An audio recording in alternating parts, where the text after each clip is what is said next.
نحمده ونصلي على رسوله الكريم اما بعد فقد قال الله تبارك وتعالى كما غرم في سورة الرحمن اعوذ بالله من الشيطان الرجيم بسم الله الرحمن الرحيم مرج البحرين يلتقيان بينهما برزخ لا يبغيان صدق الله العظيم رب اشرح لي صدري ويسر لي امري واحلل عقدة من لساني يفقهوا قولي اللهم ربنا ألهمنا رشدنا وأعذنا من شرور أنفسنا اللهم أرنا الحق حقا وارزقنا اتباعه وأرنا الباطل باطلا وارزقنا اجتنابه آمین یا رب العالمین۔ آپ کو یاد ہوگا کہ میں نے یہ عرض کیا تھا کہ 20ویں صدی عیسوی جسے ابھی ختم ہوئے 8 سال ہوئے ہیں، نواں سال شروع ہو گیا 21ویں کا، یہ سابقہ اور موجودہ دونوں مسلمان امتوں کی تاریخ کے ضمن میں ایک عجیب نقشہ پیش کرتی ہے۔ سابقہ امت یاد ہے نا، بنی اسرائیل۔ سابقہ اس اعتبار سے ہے کہ وہ اس مقام سے معزول کر دی گئی تھی جو حضرت موسیٰ علیہ السلام کے عہد سے اسے عطا ہوا اور حضور صلی اللہ علیہ وسلم کے عہد تک جاری رہا۔ یہ ان کا 2000 سالہ دور ہے جس میں انہیں امت مسلمہ کی اللہ تعالیٰ کی طرف سے گویا کہ سرکاری حیثیت حاصل تھی۔ یہی زمین پر اللہ کے نمائندے تھے، اللہ کی کتاب ان کے پاس تھی، اللہ کی شریعت ان کے پاس تھی۔ اس کے بعد سے انہیں وہاں سے اللہ تعالیٰ نے معزول کر دیا۔ امت محمد اب اس کی جگہ پر علیہ صلی اللہ علیہ وسلم۔ تو اگرچہ وہ سابقہ امت کی حیثیت سے تو ان کا دور ختم ہو گیا حضور کی بعثت کے ساتھ، لیکن امت تو ختم نہیں ہوئی، وہ تو موجود ہے، قوم تو ہے، بنی اسرائیل تو ہے، لہذا اس کے بعد بھی ان کی تاریخ کا ایک دور چل رہا ہے۔ اور میں آپ سے عرض کر چکا ہوں کہ حضور کے زمانے تک ان پر 2 دور آ چکے تھے، عروج کے اور 2 زوال کے۔ سورہ بنی اسرائیل کے پہلے رکوع میں 3 ادوار کا ذکر ہے، پہلے دور کا ذکر نہیں ہے۔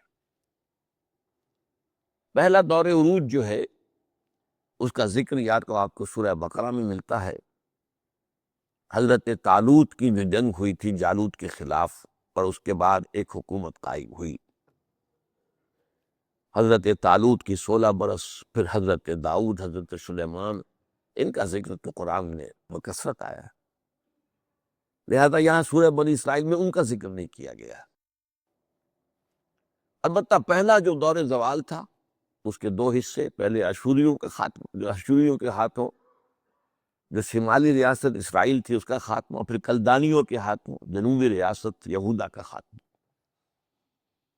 پھر اس کے بعد ان کے اوپر ایک اور اللہ نے ان پر کرم فرمایا، انہیں توبہ کی توفیق ملی، انہوں نے اپنی اصلاح کی۔ حضرت عزیر علیہ السلام کی دعوت جو ہے خاص طور پر اس میں مرکزی اور فیصلہ کن حیثیت رکھتی ہے۔ یہی وجہ ہے کہ حضرت عزیر کو یہودیوں کے ایک گروہ نے ابن اللہ قرار دیا ہے، یہ قرآن مجید میں ہے کہ عیسائی کہتے ہیں کہ عیسیٰ ابن اللہ ہے، اور یہودی کہتے ہیں کہ عزیر ابن اللہ، عزیر ابن اللہ ہے۔ تو اگرچہ حضرت عزیر کے بارے میں یہ عقیدہ یہود کا بحثیت مجموعی کبھی نہیں رہا ہے، لیکن یہ کہ یہ ایک بات ان کی تاریخ میں ہے، اور اسی لیے ہے کہ انہی کے ذریعے سے انہیں پھر اس قعر مذلت میں سے اللہ تعالیٰ نے اٹھایا، انہی کی دعوت تجدید اور اصلاح اور توبہ کی پکار، توبہ کی منادی، جس کے نتیجے میں پھر ان کا دوسرا دور عروج آیا مکہ سلطنت کا، جو اپنے زمینی رقبے کے اعتبار سے تو حضرت سلیمان، حضرت داؤد علیہ السلام کی جو ریاست تھی اس کے رقبے سے بھی بڑی تھی۔ لیکن پھر ان کے بعد دوسرا دور زوال جو شروع ہوا ہے وہ 63 قبل مسیح سے شروع ہو گیا تھا۔ یہ میں اس لیے آج آپ کے سامنے اضافہ کر رہا ہوں کہ پچھلی مرتبہ اس کا بیان رہ گیا تھا۔ 63 BC میں، 63 قبل مسیح میں، رومن ایمپرر پومپیائی اس نے فتح کیا اس پورے علاقے کو، اور یہاں رومن حکومت قائم ہو گئی۔ وہاں سے دور زوال شروع ہو گیا۔ اگرچہ وہاں کچھ عرصے کے لیے انہوں نے ایک مقامی سی آٹونومس سی یہودیوں کی بھی حکومت قائم رہنے دی، جیسے ہمارے یہاں انگریز کے زمانے میں ریاست بہاولپور ہے، نواب بہاولپور بیٹھے ہوئے، حقیقت میں تو وہ جو برٹش امپائر تھی، پورا ہندوستان اس کے تحت تھا، لیکن یہ راجے مہاراجے ان کے تحت جو ہے ایک آٹونومی سی ہوتی تھی، کچھ تھوڑی سی اختیارات۔ لیکن 70 AD 70 عیسوی میں پھر جب انہوں نے ایک بغاوت کی بہت بڑی رومیوں کے خلاف، تو پھر جو ہے ٹائٹس رومی نے ان کو تہس نہس کیا، 1,33,000 ایک دن میں قتل کیے یروشلم میں، اور پھر انہیں وہاں سے نکال دیا گیا، اور وہ معبد سلیمانی یا مسجد اقصیٰ جو دوسری مرتبہ انہوں نے اپنے دوسرے دور عروج کے اندر بنا لی تھی، اسے بھی گرا دیا، وہ گرا پڑا ہے آج تک۔ تو 70 عیسوی سے لے کر اور 1917 عیسوی تک 1847 برس ایگزیکٹلی بنتے ہیں، یہ ان کا دوسرا دور زوال ہے جو مسلسل چل رہا ہے۔ اب انہی میں سے 500 برس نو ہیں کہ جس کے بعد حضور کی بعثت ہوئی صلی اللہ علیہ وسلم۔ یہ اپنے دور زوال میں تھے، نکال دیے گئے تھے، دنیا میں منتشر تھے، ڈائسپورا تھا، 500 برس ہو چکے تھے۔ انہیں اگر کوئی سہارا ملا تو میں پچھلی مرتبہ بیان کر چکا ہوں، وہ مسلم اسپین میں ملا ہو، اس لیے کہ انہوں نے ہسپانیہ کی مدد میں طارق ابن زیاد جو ہے اس کی مدد کی، اس کے فتح کرنے میں۔ تو ظاہر بات ہے کہ پھر عربوں نے ہسپانیہ میں پھر ان کی عزت کی، ان کو مقام دیا۔ ظاہر بات ہے محسن تھے، راستہ دکھائے تھے، اور کیوں دکھایا تھا؟ اس لیے کہ عیسائی جو ہیں شدید پرسیکیوشن کر رہے تھے، ان کی مارتے تھے، پرسیکیوٹ کرتے تھے، ذلیل کرتے تھے، لہذا انہوں نے دشمن کا دشمن دوست بن جاتا ہے۔ تو عربوں کی محبت میں نہیں، بلکہ یہ کہ وہ در حقیقت اپنے دشمن کو ذیل کرنے کے لیے انہوں نے مسلمانوں کی مدد کی۔ اور اس کو بن گوریون نے لکھا ہے اپنے ہاں کہ Muslim Spain was the golden era of our diaspora. لیکن اس کے بعد بھی کئی 100 برس تک عیسائی جو ہیں پھر ان کو کچلتے رہے، مارتے رہے، دباتے رہے، گھیٹوز میں رکھا یورپ میں، ان کی جو ہے کوئی عزت نہیں تھی کسی طرح کی۔ اس کے بعد جو اصل مسئلہ وہ میں تفصیل پچھلی مرتبہ بیان کر چکا ہوں، مسلم اسپین کی یونیورسٹیوں سے علم کی روشنی جو ہے وہ پھیلنی شروع ہوئی، اور یورپ کا جو سینٹرل یورپ ہے، فرانس اور جرمنی اور اٹلی، یہاں پر وہ علم کی روشنی پھیلی، جس کے نتیجے میں 2 تحریکیں وہاں پیدا ہوئیں، تحریک اصلاح مذہب اور تحریک احیاء العلوم، رینیسانس اور ریفارمیشن۔ یہ جو روشنی کے دھارے بہ رہے تھے اسپین سے فرانس اور جرمنی اور اٹلی کی طرف، یہودیوں نے ان میں زہر گھولا۔ کون سیاہی گھول رہا ہے وقت کے بہتے دریا میں؟ دریا بہ رہا ہے، کوئی شخص جو ہے اس میں کسی جگہ بیٹھا ہوا سیاہی گھول رہا ہے، تو دریا کا پانی سیاہ ہو رہا ہے۔ کون سیاہی گھول رہا ہے وقت کے بہتے دریا میں؟ اسلام نے جو تعلیم دی تھی حریت، کہ کوئی انسان دوسرے انسان کا غلام نہیں ہے، سب کے سب اللہ کے غلام ہیں، انہوں نے اس حریت کو اتنا آگے بڑھایا کہ اللہ سے بھی آزاد، شریعت سے بھی آزاد، مذہب سے بھی آزاد۔ نمبر 2، مساوات۔ انہوں نے اس کے اندر وہ آزاد خیالی پیدا کی کہ عورت اور مرد بھی مکمل مساوی۔ نتیجہ یہ کہ خاندان کا نظام درہم برہم ہو گئے۔ پھر انہوں نے جو عیسائیت کی تقسیم کروا لی، پوپ کے خلاف بغاوت کر کے میں پچھلی مرتبہ بیان کر چکا ہوں۔ اس کے نتیجے میں پھر یہ کہ بینک آف انگلینڈ قائم ہوا، چرچ آف انگلینڈ قائم ہوا۔ انہوں نے کہا یہ انگلینڈ جو ہے یہ تو ہمارا نیا اسرائیل ہے، ہمیں تو یہاں پر اب پناہ مل گئی جیسی کبھی اسپین میں تھی، اس طریقے سے۔ اس کے بعد جو ہے وہ جب صورتحال تبدیل ہوئی ہے سیکنڈ ورلڈ وار کے بعد، اور امریکہ آ گیا ہے دنیا کے سیاسی افق کے اوپر، تو پھر نیا اسرائیل جو ہے وہ کہتے ہیں امریکہ ہے، یہ ہمیں یہاں پر وہ ساری سہولتیں حاصل۔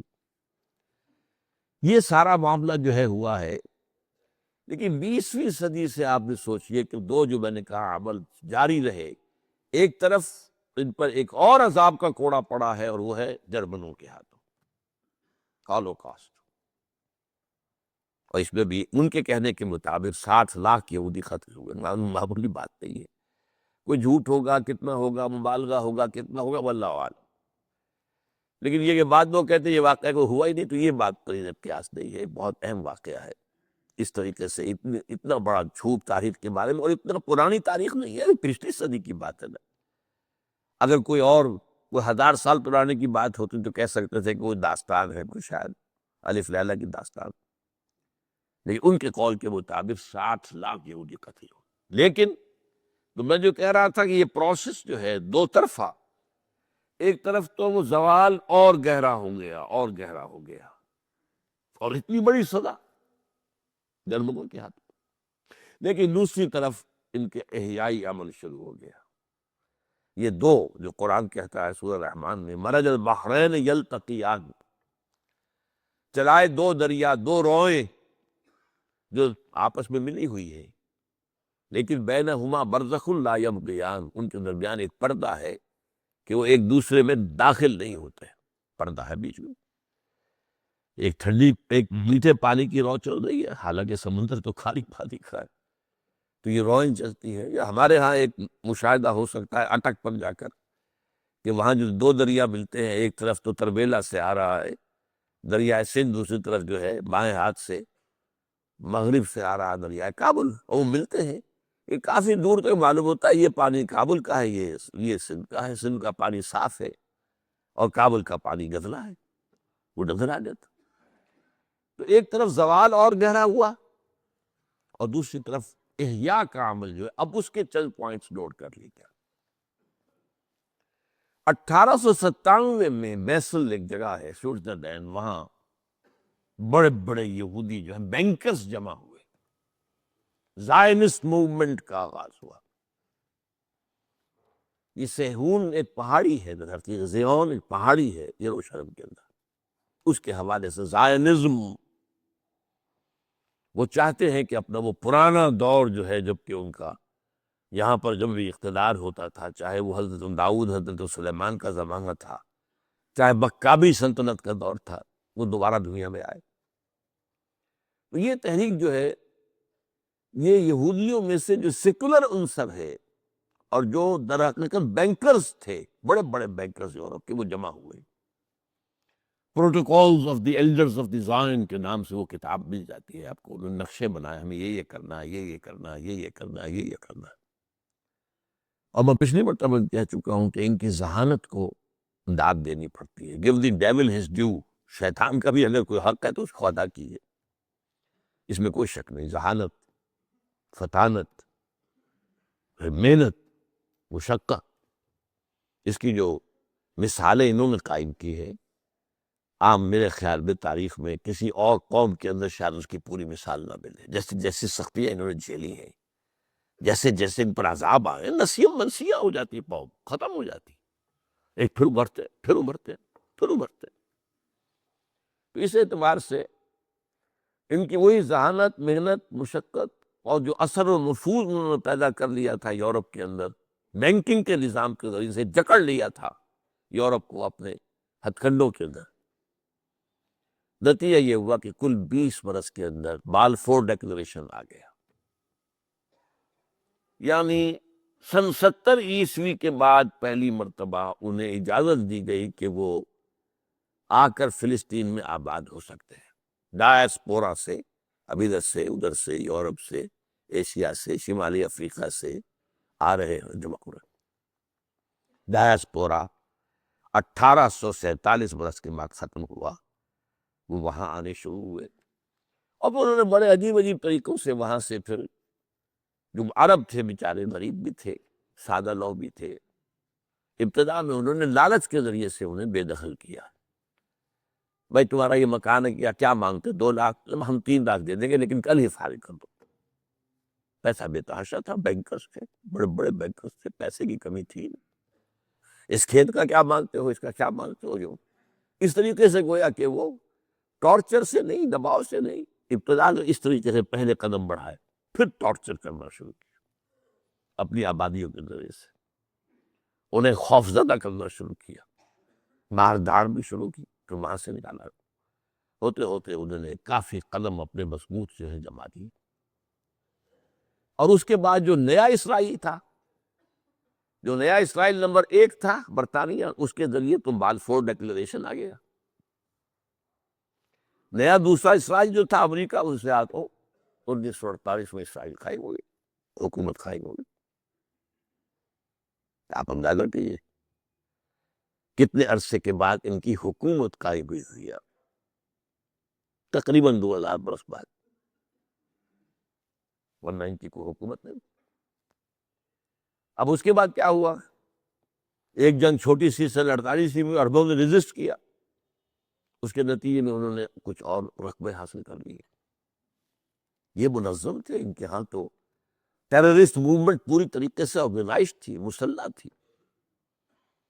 انہوں نے اس کے ذریعے سے، اور عرب تو ایک غیر مسلح، ایک فوری سا رد عمل تھا، منظم تھے ہی نہیں. لیکن اس کے بعد پھر 1967 کی جنگ، اب یہ سمجھیے تو 19-20 برس کے بعد سے ہو رہا ہے. یہ 1897 1917 20 برس ہے. 1917 سے 1948 21 برس ہے. 1948 سے 1967 19 برس ہے. یہ تقریباً 20 برس مائنس پلس 20.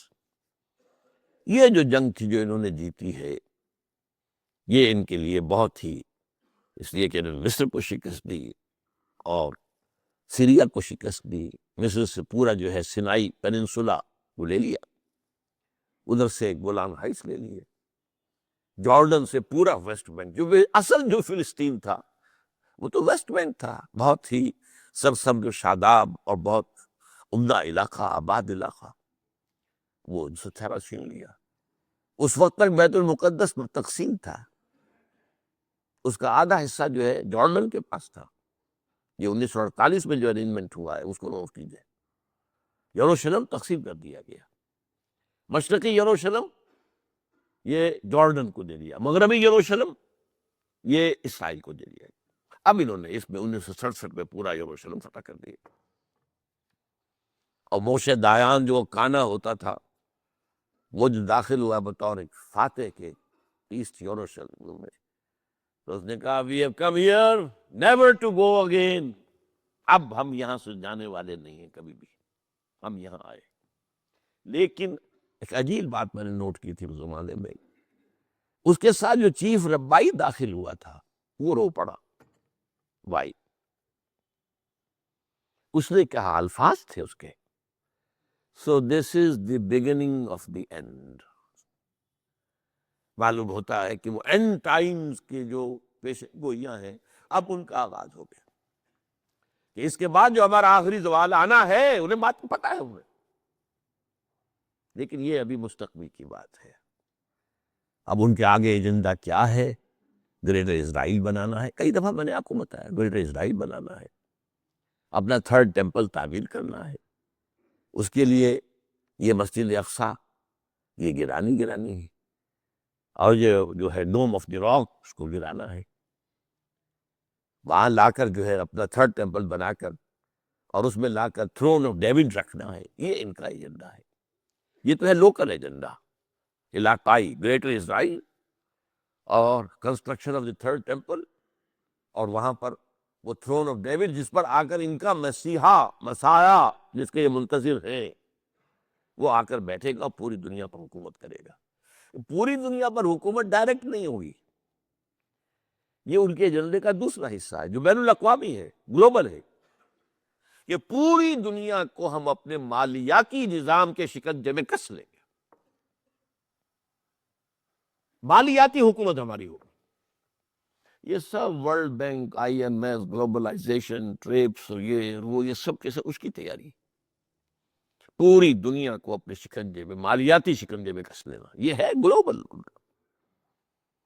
ان کے نزدیک تو تمام انسان جو ہے، جو نان جیو ہے، وہ اصل میں انسان نہیں ہے، انسان مکمل نہیں ہے. وہ انسان کی شکل میں حیوان ہے. جینٹائلز یا گوئنگز، یہ دو الفاظ وہ استعمال کرتے ہیں.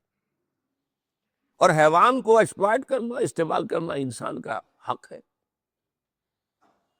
لہذا آپ جیسے ٹانگے میں گھوڑے کو جوت لیتے ہیں اور حل کے لیے آپ جو ہے بیل کو استعمال کرتے ہیں، بکری کا آپ گوشت کھاتے ہیں، تو یہ تو جانور تو پیدا کیے گئے تمہارے لیے، انسانوں کے لیے. اسی طریقے سے یہ انسان جو ہے، یہ حیوان ہیں، ان کو ایکسپلائٹ کرنا، انہیں دھوکہ دینا، ان سے فریب کرنا، چیٹنگ کرنا، ان کا مال چوری کرنا، ڈاکہ ڈالا، جو بھی ہو، ایوری تھنگ از فیئر.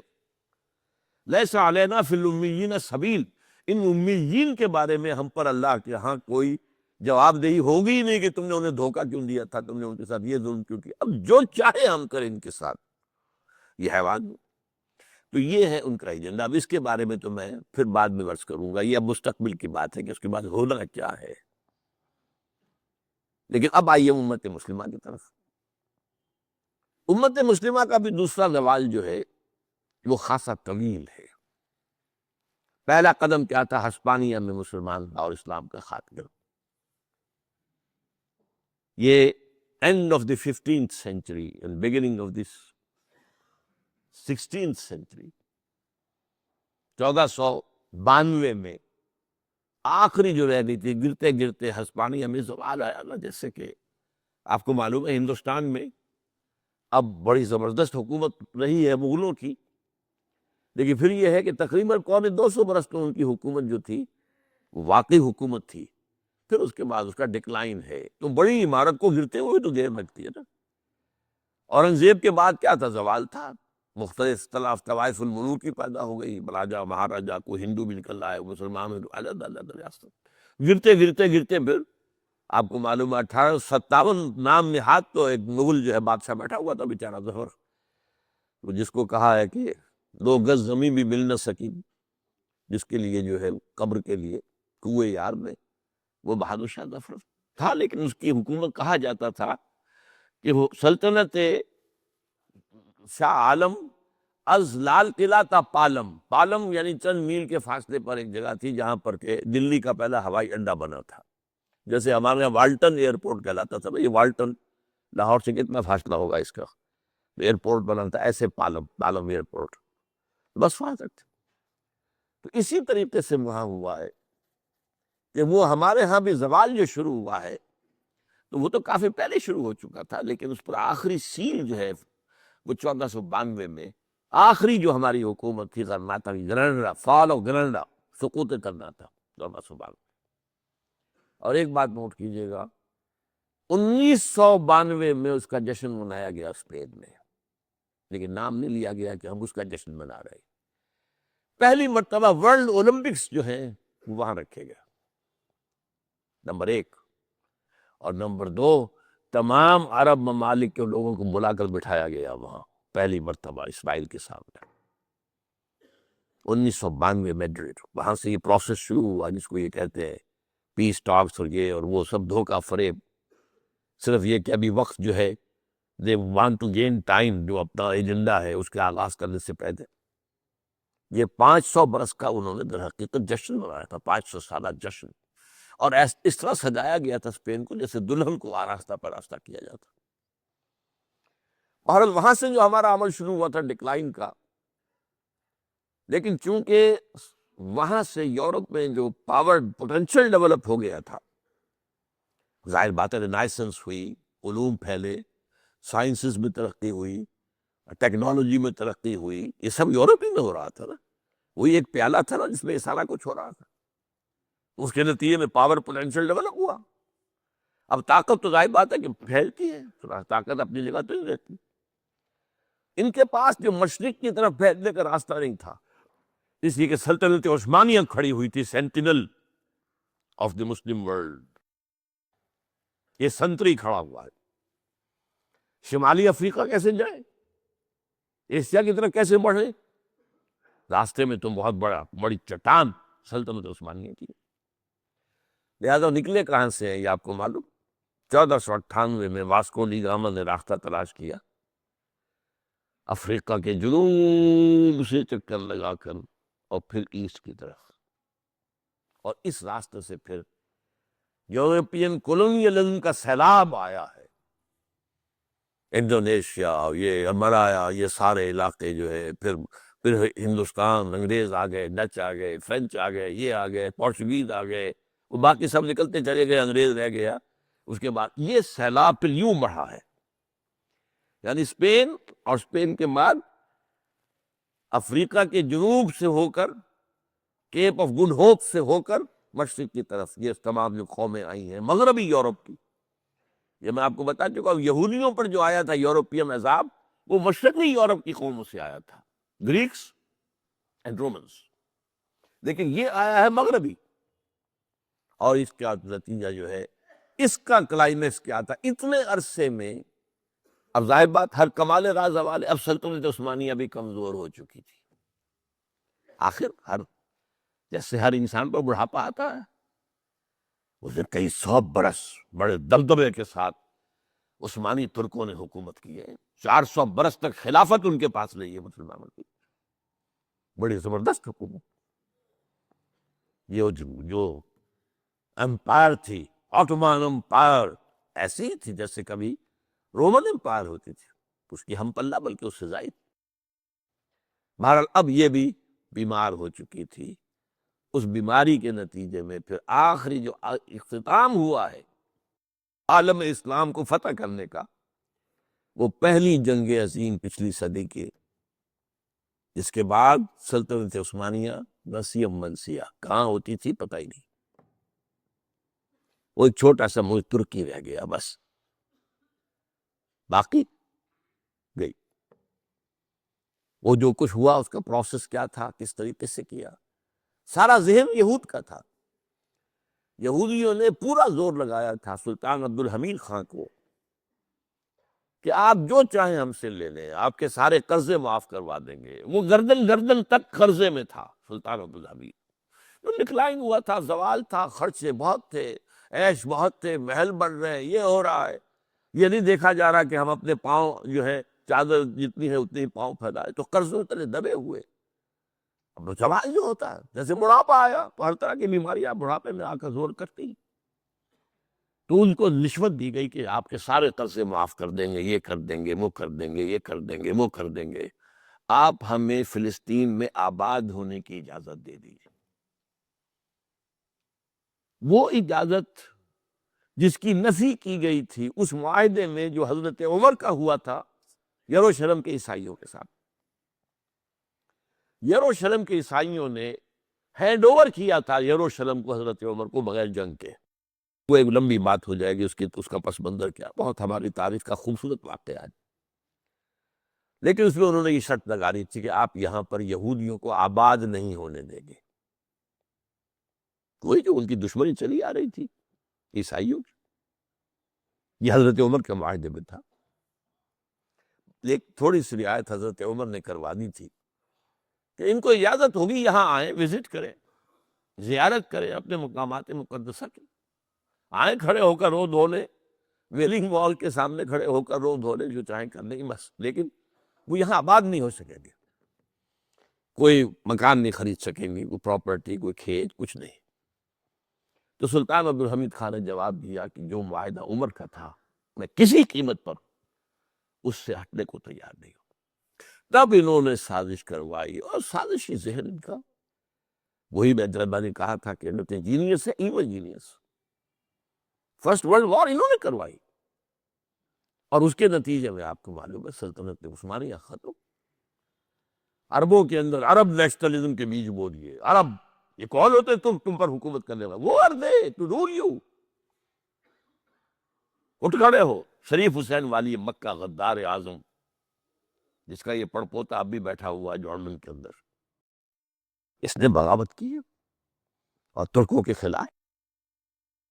آپ کو معلوم ہے کہ یہ دمشق سے لے کر مدینہ منورہ تک ریلوے لائن موجود تھی ترکی کے دور میں. اب بھی جب ہم جاتے تھے، اب تو راستہ بدل گیا، نیا روٹ ہے اب مکہ مدینہ کے درمیان، اس میں وہ چیزیں نہیں آتی، ورنہ ریلوے اسٹیشن موجود تھا اور انجن کھڑے ہوتے، ڈبے کھڑے ہوئے تھے. اس زمانے میں ان کا یہ تھا، یہ حکومت تھی، یہ ترکوں کی بغاوت ہوئی، ترکوں کو ذبح کیا گیا، پوری ٹرینیں ان کی اڑا دی گئی، یہ سب انہوں نے کی. اور پھر ہمارے سپاہی انگریز کے، ہمارے جو مرسنریز تھے، یہ مسلمان جاگیردار جو آج بیٹھا ہوا ہے، انہوں نے بھرتی کرا کر جو دیا تھا انگریز کو مسلمان، انہوں نے جا کے مدد کی ہے. ایلن بی کو قبضہ لے کر دیا ہے، انہوں نے جنگ کی ترکوں کے خلاف، عربوں نے کی ہے. نتیجہ کیا نکلا؟ ان سے وعدہ کیا گیا تھا، شریف حسین کو خواب دکھایا گیا تھا کہ تمہیں خلیفہ بنا دیں، تم ہاشمی بھی ہو، یہ تو ترک ہیں، وہ تو محمد کی حدیث ہے صلی اللہ علیہ وسلم کہ الائمۃ من قریش، یہ ترک تو ہے اور نسل، تم ہاشمی ہو، لہذا تمہارا حق ہے. لیکن پھر اس کے بعد جو غداری کی ہے، اس سلطنت عثمانیہ کے ٹکڑے کر دیے چیتڑے.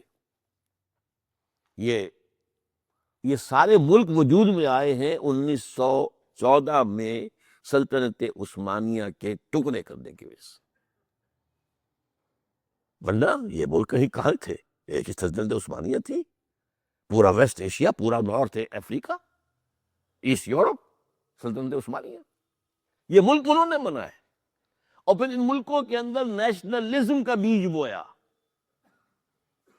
ترک نیشنلزم، عرب نیشنلزم، سیرین نیشنلزم، ایجپشن نیشنلزم. شاید کچھ لوگوں کو یاد ہو ناصر کا یہ جملہ، نحن ابناء الفراعنہ، ہم فرعونوں کی اولاد ہیں، اپنے ماضی پر ہم فخر کرتے ہیں. نحن ابناء النماردہ، یہ صدام حسین نے کہا تھا، ہم نمرودوں کی اولاد ہیں. ہمارا ماضی جو ہے، چونکہ نمرودی کہلاتے تھے، کیلڈین امپائر کے جو امپرر ہوتے تھے، جیسے مصر کے امپرر جو ہے فراعنہ، وہ نماردہ، نمرود. تو یہ لوکل نیشنلزم پر، الشام للشامیین، شام شامیوں کا ہے، المصر للمصریین، مصر مصری. امت مسلمہ کے ٹکڑے کر دیے، عالم اسلام کے بھی ٹکڑے اور امت مسلمہ کے بھی ٹکڑے. ورنہ اس وقت پر کیا تھا؟ ایک تاریخی حقیقت نوٹ کر لیجیے، عالم اسلام جو ہے بنو امیہ کی حد تک تو ایک یونٹ تھا مکمل. درمیان میں تھوڑا سا وقت آیا تھا حضرت علی رضی اللہ تعالیٰ عنہ کے عہد خلافت میں کہ دو حصوں میں منقسم رہے تھے. مصر اور شام نے حضرت علی کی اطاعت قبول نہیں کی تھی، لیکن اس کے بعد حضرت معاویہ آئے رضی اللہ تعالیٰ عنہ، اس کے بعد ایک ہو گیا. سمجھیے 100 برس تک ایک پورا عالم اسلام ایک وحدت.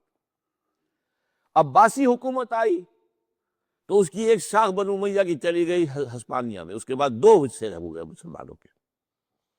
ہسپانیہ میں امویوں کی جو ہے ایک حکومت قائم رہی، اور یہاں یہ عباسیوں تھی. اس کے بعد کیا ہوا؟ جب زوال عباسیوں کا ہوا، پھر تو یہ چھوٹے چھوٹے ملک بن گئے، سلاطین ہو گئے، اور سلاطین بیٹھے ہوئے ہیں، یہ ہے وہ ہے، جیسے کہ وہ طوائف الملوکی ہے. ہمارے ہاں بھی سب سے پہلے جو حکومت 300 برس رہی ہے، وہ سلاطین کہلاتے تھے، شہنشاہ نہیں تھے وہ، اس لیے کہ وہ مانتے تھے کہ جو ہمارا جو عباسی خلیفہ ہے وہ ہمارا حکمران ہے. وہیں سے سند آتی تھی، چاہے یہاں پر لوکل کرتے تھے، فلاں کو فلاں نے شکست دی، لیکن پھر وہاں سے سند اپنے لیے منگوا لی.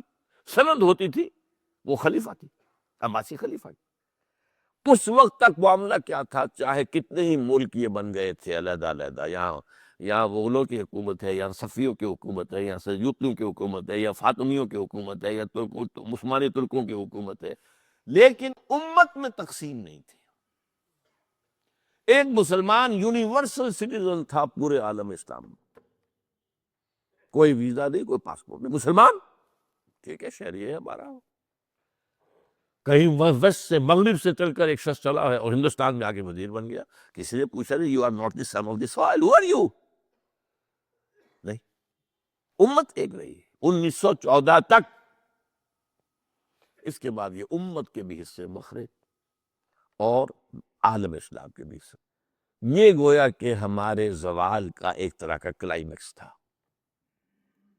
لیکن وہ جو میں نے کہا 20ویں صدی کا معاملہ کیا ہے، مرج البحرین یلتقیان بینہما برزخ لا یبغیان، اس کے بعد بھی ہمارے زوال کے کچھ لینڈ مارکس ہیں 20ویں صدی میں.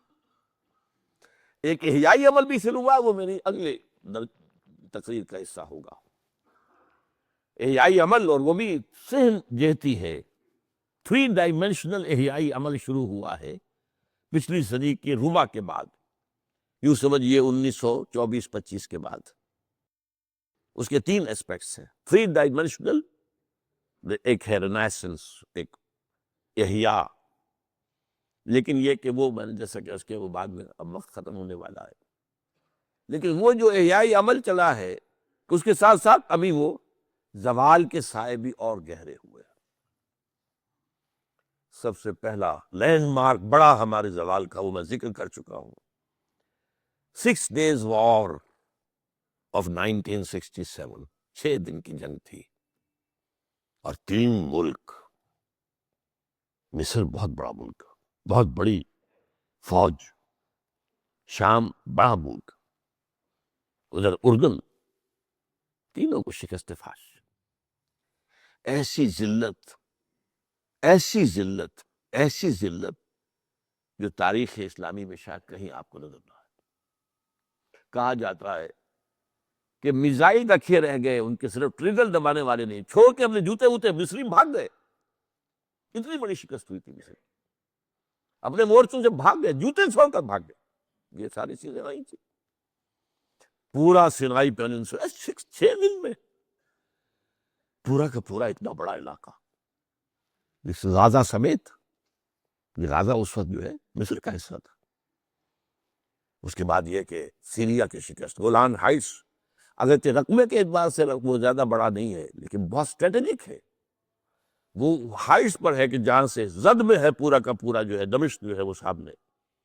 تو اس اعتبار سے اسٹریٹجک پوائنٹ ویو سے بڑی اہمیت ہے گولان ہائٹس کی. اور جیسا کہ میں نے عرض کیا، پورا ویسٹ بینک یہ لے لیا، پورا یروشلم لے لیا. یہ شکست ہم نے کھائی، زبردست شکست کھائی. عرب ورلڈ کے لیے یہ ایک بہت بڑا لینڈ مارک ہے. عرب ورلڈ کے لیے یہ اتنا ہی بڑی شکست ہے جتنی تاتاریوں کے ہاتھوں 1458 میں ہوئی تھی،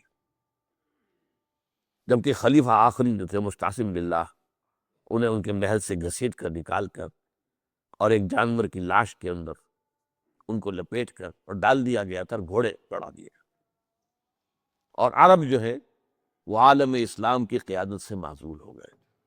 اس کے بعد تو پھر جو دوسرا دور آیا تھا وہ میں بیان کر چکا ہوں. دوسرا ہمارا جو رائج تھا، that was under the leadership of the Turks. ترکان تیموری، ترکان سلجوقی، ترکان صفوی، ترکان عثمانی، 4 گروپ. تو 1967 کی 6 روز کی عرب اصلاحی جنگ، اس زمانے میں شاید کچھ لوگوں کو، اگر اصل میں آج کل کا ہمارا جو ہے یعنی بڑا المیہ یہ ہے کہ ہر شخص اپنے حال میں اتنا یا تو دفن ہے یا گم ہے کہ اسے نہ ماضی کی خبر ہے نہ مستقبل کی فکر ہے. اپنا وقت کا مسئلہ ہی ہے. وہ مسئلے ہم نے خود بڑھائے بھی ہیں. ہم نے اپنے اسٹینڈرڈ آف لیونگ کو اونچا کیا، اور اونچا سے اونچا کرنے کی فکر کے اندر ہماری ساری توانائیاں، ساری صلاحیتیں، سارے اوقات اس حال کے اندر دفن تھے. ہمیں تو شعور ہی نہیں ہوتا واقعات کیا جا رہے ہیں، کیا کرنٹس چل رہے ہیں، کیا کچھ ہو رہا، کتنا پتہ ہمیں. اپنے معمولات ہیں، معمولات کے سوا کسی چیز کی فکر نہیں. ورنہ یاد کیجئے اس وقت عالم عرب میں پاکستان کی بہت بڑی جو ہے عزت اور تقریب ہو گئی تھی ایک دم، کیونکہ 1965 میں پاکستان نے بھارت کی طاقت کا مقابلہ کر کے اسے روک دیا تھا. اپنے سے 5 گنا بڑی طاقت. ٹھیک ہے وہ فتح نہیں تھی ہماری، لیکن یہی فتح تھی کہ روک دیا ان کو، دفاع کر دیا اس کی عزت پاکستان کی. اور خاص طور پر 1967 میں جو عربوں کی ذلت ہوئی ہے، ظاہر بات ہے اس کے حوالے سے اور پاکستان کا مقام اونچا ہو گیا. یہی ایک قوم ہے، یہی ایک ملک ہے۔ ہمارا تو حال جو ہوا وہ ہم نے دیکھ لیا چھ روزہ جنگ کے اندر۔ عرب تو کھوکھلے ہیں، جانے نہیں۔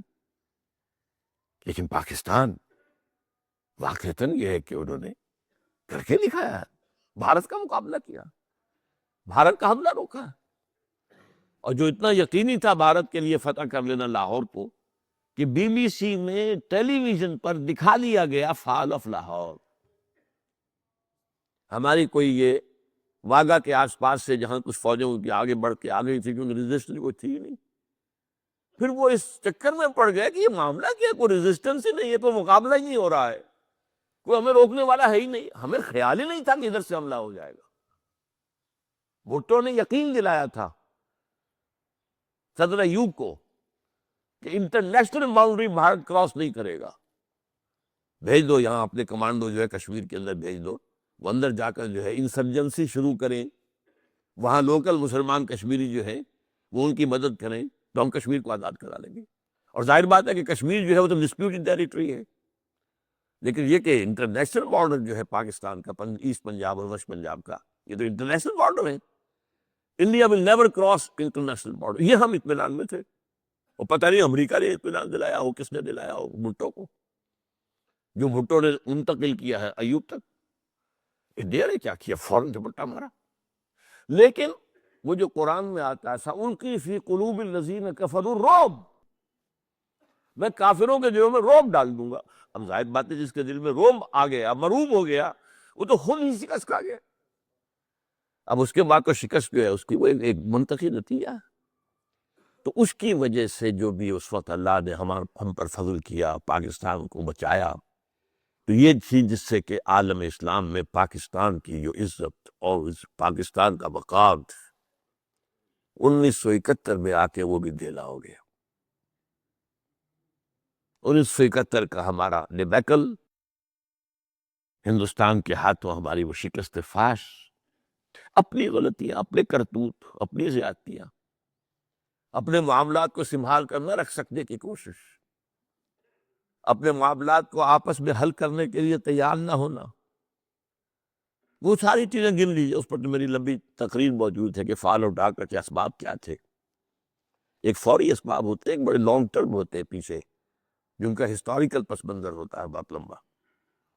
بہرحال 71 میں جو ذلت اور رسوائی ہماری ہوئی ہے، تب اس کے بعد جو ہے وہ شب کی منتوں نے تو کھود ہی رہی صحیح، اب کہیں کوئی عزت ہے ہی نہیں۔ پاکستان کی کوئی عزت، پاکستانی مسلمان کی کوئی عزت، اور یورپ امریکہ میں تو کیا ہوگی، عرب ممالک میں کہیں نہیں، انتہائی حقارت کے ساتھ دیکھے جاتے ہیں۔ ہمارے جو لوگ وہاں پر کام کرتے ہیں جا کر، مرتزقین، وہاں کا نوجوان کہ یہ رزق کی تلاش میں ہی آئے ہوئے بیکاری لوگ ہیں، اور رفیق کہتے ہیں بڑی نفرت، رفیق رفیق رفیق رفیق، وہ یہ لفظ ہوتا ہے نفرت کا لفظ کیا عرب کے اندر ہوتا ہے۔ ایک صاحب نے جو جدہ یونیورسٹی کے اندر ہیڈ آف دی ڈپارٹمنٹ تھے میکینیکل انجینئرنگ کے، بڑے پاکستانی بہت اعلیٰ انجینئر، انہوں نے آ کے مجھ سے ایک دفعہ کہا تقریباً ہوتے ہوئے، اب یہاں عربائزیشن ہو رہی ہے کہ اب ہمیں عربی اپنے لانے ہیں سارا سٹاف۔ کل جو لڑکا مجھ سے پڑھ کر گیا اسے میرے اوپر لا کر بٹھا دیا ہیڈ آف دی ڈپارٹمنٹ۔ میں نے کہا پھر تمہاری غیرت کو کیا ہو گیا، کیوں بیٹھے ہو یہاں پہ؟ پیسہ، ریال تو ملتا ہے نا، امریکہ میں ڈالر تو ملتا ہے نا، بس تمہاری غیرت۔ کمال یہ ہے جدہ یونیورسٹی کا جو سب سے اعلیٰ ہسپتال ہے، وہاں عرب تو چپراسی نہیں جا سکتا ہے، غیر عرب ہیڈ آف دی ڈپارٹمنٹ میں نہیں جا سکتا۔ یہ فرق، یہ ذلت، یہ رسوائی۔ بہرحال یہ میں نے اس وقت صرف تصویر کا ایک رخ آپ کو دکھایا کہ 20ویں صدی میں اگرچہ ایک اعتبار سے ہمارا زوال کلائمیکس کو پہنچ گیا تھا فرسٹ ورلڈ وار کے بعد، لیکن اس کے بعد بھی جو اللہ کی طرف سے اور عذاب کے کوڑے ہمارے پیٹھ پر برسے ہیں، عالم عرب کے لیے 6 days وار آف 1967 اور پاکستان کے لیے 1971 کا ڈیبیکل، یہ ہماری ذلت و رسوائی کے اہم نشانات ہیں۔ اب آئندہ 20ویں صدی کے اندر جو احیائی جو سلسلہ شروع ہوا اس پر ہماری گفتگو ہوگی۔ اقول قولی ھذا واستغفر اللہ لی ولکم ولسائر المسلمین والمسلمات۔